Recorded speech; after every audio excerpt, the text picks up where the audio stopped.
Merci de rester fidèle au RTM. Il est 13h à Tona, dans le secteur de Blah, même heure à Biribokui, dans la région de Sang.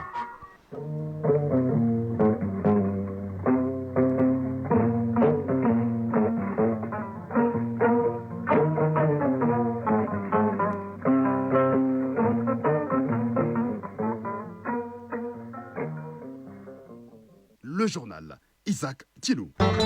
Mesdames, Messieurs, bienvenue à la deuxième édition de Mali Actualité. Voici les grandes lignes de cette édition. Veille de fête de Ramadan, les bœufs continuent d'être le centre d'attraction de plusieurs citoyens désireux d'offrir à leur famille de la bonne viande à cette fête de Ramadan. Malgré les difficultés qui connaissent la population, eh bien, c'est le constat fait donc par notre équipe de reportage qui a fait un tour sur le lieu de vente. Le palais des pionniers a tenu hier donc une session extraordinaire de son conseil d'administration, une session qui rentre dans le cadre de réflexion stratégique pour le développement de la structure. On parle de la culture dans ce journal avec le Courbi dans le Kérédougou. Longtemps relégué dans les oubliettes de l'histoire culturelle de Sikasso, la danse royale renaît de ce centre et Séou Konaté nous en dira plus. Du sport, il en sera question en fin de journal. La fameuse Dulté nous parlera de la Cannes de moins de 17 ans qui débute ce dimanche. L'effectif de moins de 17 ans du Mali a passé avec succès les tests d'imagerie par résonance magnétique IRM. Et bien sur le plan national, il sera question de la 16e journée du championnat national de Ligue 1 professionnelle de football et bien entendu du basketball avec les demi-finales du tournoi international de l'amitié qui se joue à Bamako. Voilà pour le titre. Bienvenue. À quelques heures de la fête de Ramadan, notre équipe de reportage a fait un tour dans les lieux de vente de bœufs pour constater l'ambiance sur place. Contrairement aux années précédentes, l'affluence n'est pas au rendez-vous. Les raisons évoquées par clients et vendeurs, eh bien, la conjoncture du moment. Pour certains clients, le prix élevé des bœufs freine un peu leur horaire. Ces prix varient entre 150 000 et 500 000 francs CFA par endroit. Malgré cette situation, les bœufs continuent d'être le centre d'attraction de plusieurs citoyens désireux d'offrir de la bonne viande à leur famille à cette fête de Ramadan. Reportage Mamadou Fane.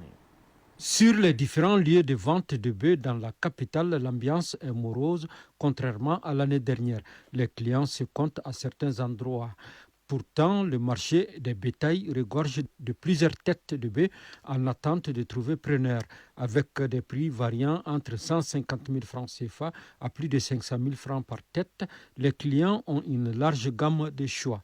Ibrahim Ababa, président des producteurs de bétail du Mali. Le prix des bœufs varie de 200 à 250, ça c'est la couleur rouge, et de 250 à 300, ça c'est le jaune. Le vert est de 300 à 350. Tous les bœufs ne peuvent pas être égaux. Il y a d'autres qui sont plus grands que les prix donnés. Ceci, on ne peut pas les vendre à 350. Je suis à la moitié de ma vente. Seydou Diawara, vendeur de bétail. Par rapport à l'année dernière, il n'y a pas assez de monde. Bon, les gens viennent petit à petit, quoi. Donc, ce n'est pas en abondance comme l'année dernière. Si on essaie de comparer les marchés de cette année par rapport à l'année dernière, chez nous ici, il y en a des bœufs qui varient de 500 jusqu'à 600. Et il y en a des bœufs qui varient de 300 jusqu'à 200, de 200 jusqu'à 150 comme ça. Quant aux clients, ils estiment que le prix des bœufs est relativement cher comparé à l'année dernière. Brahima Djabakate, client. Relativement aux autres années et de façon générale, les prix ont vraiment grimpé de façon générale. Je le dis parce que habituellement nous payons dans les garbales. Cette année, on n'a pas pu en acheter à cause du prix. Et quand nous sommes venus ici, nous avons pu faire notre choix et opérer l'achat de 2 taurions. Chaque taurion nous a coûté 325 000, donc les deux 650 000. Boubacar Sarambounou, client. À chacun a ses moyens d'avoir ce que tu peux acheter pour faire les fêtes et distribuer les viandes avec les voisins et les gens qui n'ont pas de moyens aussi. Les prix minimum, ça commence de 200 000 jusqu'à 550 000 pour les bœufs. En attendant, clients et vendeurs de bœufs tentent de concilier les positions pour offrir aux familles de la bonne viande de bœuf à l'occasion de cette fête de Ramadan. À cette veille de fête de Ramadan, plus de 400 enfants, dont 20 de Boni, ont reçu des kits vestimentaires offerts par l'association de soutien aux personnes en situation de vulnérabilité et de handicap d'Ouaza, avec l'appui financier des membres et ses partenaires. Une cérémonie émouvante marquant un moment de joie et d'espoir pour les plus démunis afin de leur donner un espoir et un sourire à l'occasion de la fête d'Aïl El-Fitr. Reportage Al-Mouzer Al-Kamsa Etara. La joie était palpable. Les enfants orphelins les personnes âgées et les personnes handicapées qui vivent souvent dans des conditions difficiles, soulagées par l'association de soutien aux personnes en situation de vulnérabilité et de handicap à Douanza. Seydou Dibanapo, président. On a réfléchi depuis 2012 à nos jours. Il y a trop des orphelins avec l'insécurité, donc les handicapés. Donc l'association a mobilisé. On a 400 et quelques vestimentaires pour mettre à disposition des enfants avec les couches vulnérables. Ces kits vestimentaires représentent bien plus qu'un simple cadeau. Fanta Sangaré, porte-parole des bénéficiaires. On remercie l'association et ses membres et ses partenaires qui a permis aux handicapés, à ces orphelins d'avoir de quoi porter fête de Ramadan. Issa Diara, représentant du gouverneur de la région de Douanza. Cette année, le nombre a beaucoup augmenté. De 300 l'année dernière, nous sommes retrouvés cette année à 400.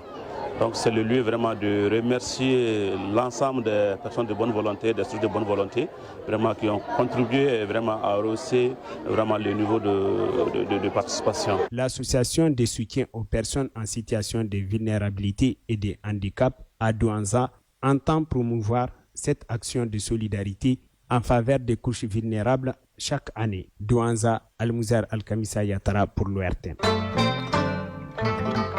Retour à Bamako, rencontre d'information et de sensibilisation sur la nouvelle taxe sur les opérations de téléphonie mobile à l'intention des forces vives du district de Bamako.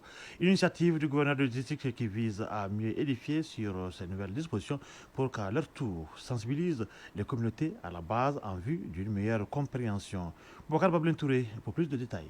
Le chef de l'exécutif régional de Bamako, dans une dynamique d'information et de sensibilisation sur les nouvelles taxes instituées par les autorités de la transition en février dernier en guise de soutien patriotique. Comme cible, les forces vives du district de Bamako. Abdoulaye Koulibaly, gouverneur du district de Bamako. L'instauration de cette taxe n'a d'autre objectif que de créer les moyens pour l'amélioration des conditions de vie des citoyens maliens. Depuis un certain moment, notre pays traverse une crise sans précédent qui a eu des répercussions sur la situation financière de façon globale, qui a entraîné la rupture de l'aide budgétaire.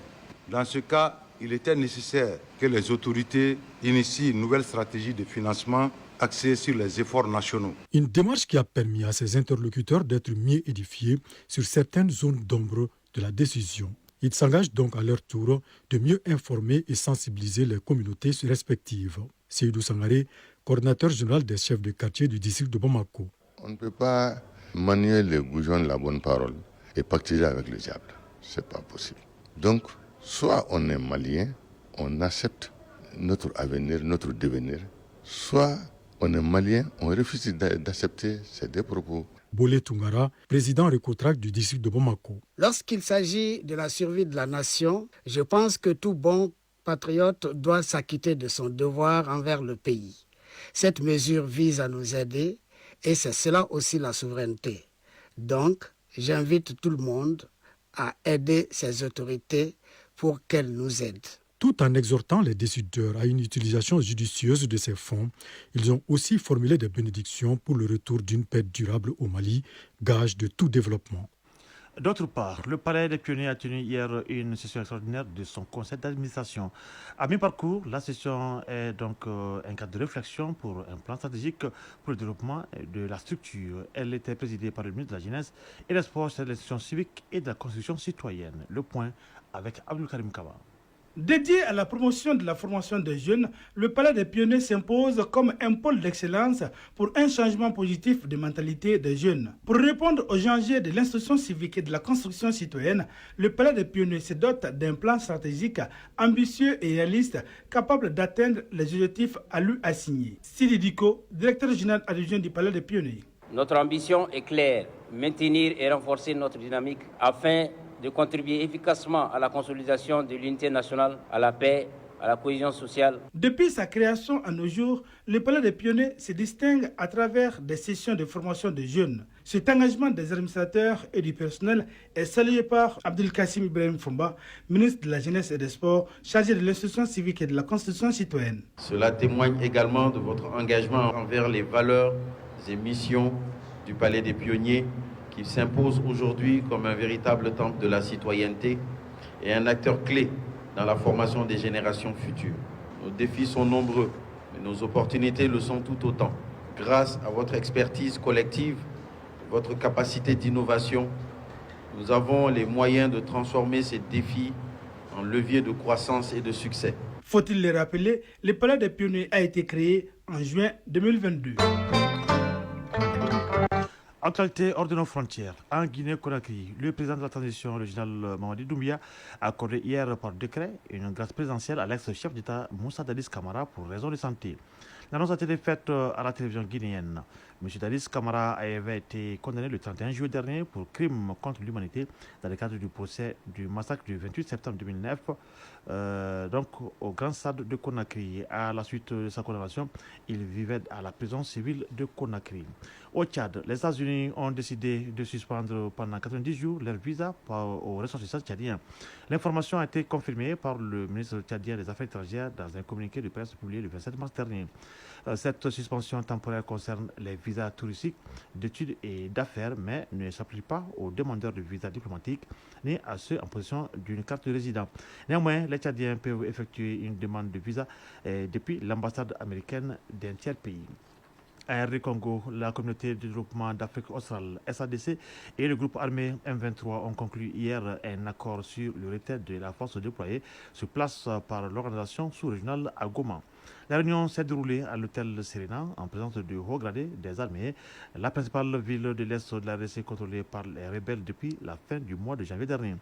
Les deux parties ont acté la mise sur pied d'un comité conjoint chargé d'évaluer l'état de l'aéroport de Goma en vue de sa réparation. En Somalie, le président Hassan Sheikh Mahmoud était en visite de 2 jours à Ankara en Turquie. Une visite suite à l'invitation de son homologue Recep Tayyip Erdogan pour renforcer la coopération militaire. Les deux chefs d'État ont parlé de soutien à la sécurité. A rappelé que la Turquie et la Somalie ont signé un accord de défense en février 2024. Ankara est l'un des principaux fournisseurs d'armes de Mogadiscio. La semaine dernière, 2 drones de combat turcs ont été livrés. Et au Moyen-Orient, 2 personnes ont perdu la vie et une douzaine de blessés dans le bombardement d'Israël dans la banlieue du sud de Beyrouth pour la première fois depuis le cessez-le-feu. Les habitants en panique ont fui vers des quartiers périphériques et des parents affolés se sont rués vers les écoles pour récupérer leurs enfants. Face à la situation, donc, le Premier ministre libanais, Nawaf Salam, a convoqué le chef de l'armée libanais et lui a ordonné d'enquêter rapidement pour identifier les acteurs des tirs de roquettes. 13h13. Page Mali Culture 2025. Longtemps reléguée dans les oubliettes de l'histoire culturelle de Sikasso, la danse royale de Kénédougou renaît de ses cendres. Le Kouroubi, c'est son nom. C'est là grâce donc à la décision présidentielle de faire de 2025 l'année de culture. Compte rendu, c'est au Konaté, Souleymane Bamba. C'est le Kouroubi dans sa forme originale et placé dans son contexte historique qui vient de renaître à Sikasso, la vieille cité de Kénédougou. C'est à la faveur de la première édition de la nuit du Kouroubi. Première étape d'une sortie traditionnelle, la veille du 27e jour du mois de Ramadan. La salutation aux autorités administratives. Et la chef de l'exécutif régional reçoit en premier, en ce 27e jour du mois béni de Ramadan, la visite de la troupe. Kanté Marie-Claire Dambélé, gouverneur de la région de Sikasso. Une danse authentique de Sikasso. Une danse utilisée pour faire l'éloge des rois. Ils sont en train de faire renaître cette danse pour le bien de la population, pour une cohésion sociale dans la région de Sikasso. C'est sûr, il y a d'autres danses qui vont peut-être découvrir à l'avenir. En soirée, les populations convergent vers le vestibule de Traoré, où les jeunes danseuses de Kouroubi gratifient le public de quelques pas de danse. La symbolique est très forte.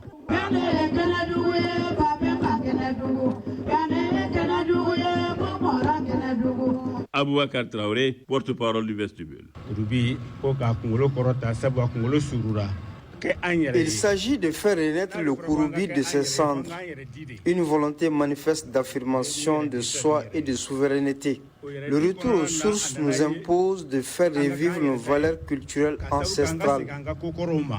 À la Mouta d'Agnogo, directeur national de l'action culturelle. Sikasso est le creuset d'impressionnants éléments culturels, patrimoine culturel immatériel, cristallisé dans nos us et coutumes, nos pratiques et expressions socio-culturelles. Parmi ces éléments, nous pouvons citer le balafon, le courbi, la société secrète de Krodouga, les trembleurs ou samoro, le solo de canton, le gomba et d'autres danses patrimoniales dans les confins de nos territoires. Tous ces biens et éléments culturels constituent l'ADN, l'âme, l'identité culturelle de communauté de Sikasso. Ces identités culturelles constituent des gisements artistiques qu'il convient d'exploiter dans l'optique de la mise en œuvre de l'initiative locale pour la promotion du patrimoine. Place donc à la parade à travers la ville pour la traditionnelle salutation dans les familles guerrières. Là, les descendants des rois et des chefs de guerre accueillent les jeunes danseuses de Kouroubi, font des bénédictions et remettent souvent des présents. Pendant ce temps, Suleiman Traoré, Neba Solo et Kadiolo Nabi entretiennent ceux restés sur place. L'ambiance est au rendez-vous. Le retour de la troupe devant le vestibule met fin à la fête du Kouroubi qui renaît désormais dans la capitale du Kénédougou. Sikasso, Sekou Konaté et Suleiman Bamba pour l'ORTN.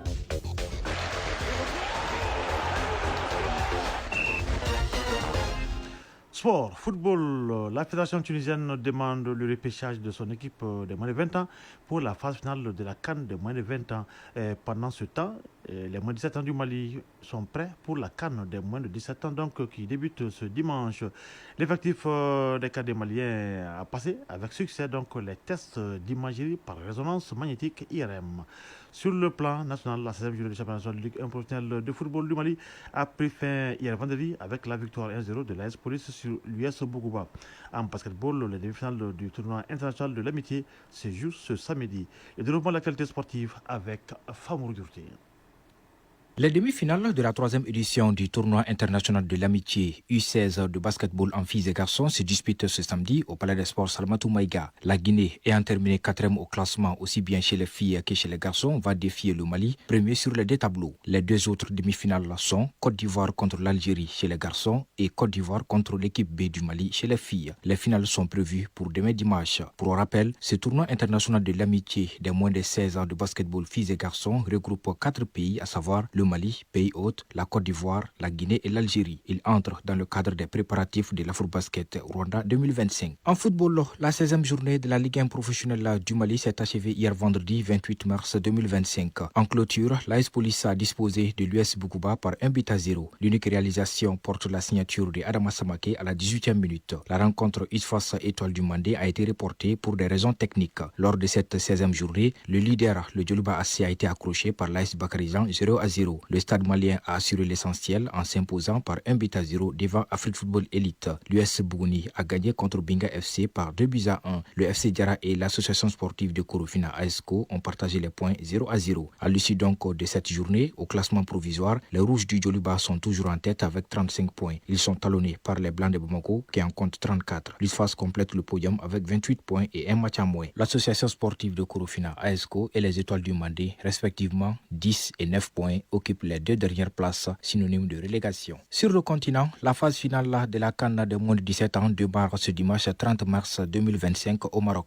Le Mali, qui évoluera dans le groupe D, peut se réjouir avant le début de la compétition parce que l'ensemble de l'effectif du coach Adama Diefla Diallo a passé avec succès les tests d'imagerie par résonance magnétique IRM. Cette étape, visant à garantir l'éligibilité des jeunes athlètes, a été franchie sans encombre, confirmant la conformité de l'âge des aiglonnais. Cette réussite intervient dans un contexte où la question de l'âge des joueurs suscite régulièrement des débats dans le football africain. L'IRM, outil de détection fiable, permet de vérifier l'âge osseux des participants, assurant ainsi l'équité de la compétition. Le Mali, en validant ces tests, démontre son engagement envers l'intégrité du sport et se positionne favorablement pour la phase finale de la CAN de moins de 17 ans. Et pour terminer, la Fédération tunisienne de football a demandé à la CAF le repêchage de son équipe U20 à la CAN des moins de 20 ans qui aura lieu en Égypte suite au désistement de la Côte d'Ivoire. Les dirigeants de la Fédération tunisienne de football estiment que les pays d'Afrique du Nord, UNAF, doivent bénéficier d'une 3e place. Le Maroc et l'Égypte étant déjà qualifiés. Ils demandent en plus la disqualification de la Côte d'Ivoire suite à son désistement à la dernière minute dans l'organisation de la dite compétition. Pour rappel, l'équipe de Tunisie U20 a perdu son second match au tournoi INAF qualificatif à la CAN U20. Une défaite concédée devant le Maroc sur le score de 2-1, ce qui l'a éliminé de la course à la phase finale. Voilà, sur cette note sportive, prend fin ce journal par les 13h passées 19 minutes à Nossobo, dans le secteur de Kologani, et à Badogo, dans le secteur de Yanfoli, là, un journal qui a été présenté par Isaac Tchenou, avec la complicité technique de Alimata Ouattara. Mise en ligne, Badji Touré, et réalisation d'Aman Sanogo. Merci à Obrama Traoré pour la suite de cette édition. Le prochain rendez-vous avec l'actualité sur nos antennes, c'est pour 20h30. D'ici là, le programme se poursuit. Tout à l'heure, les informations sur le temps, suivi du journal interrégional avec Mohamed Sangaré. Pour ma part, je vous souhaite de passer un excellent moment en compagnie de Radio Mali. Au revoir.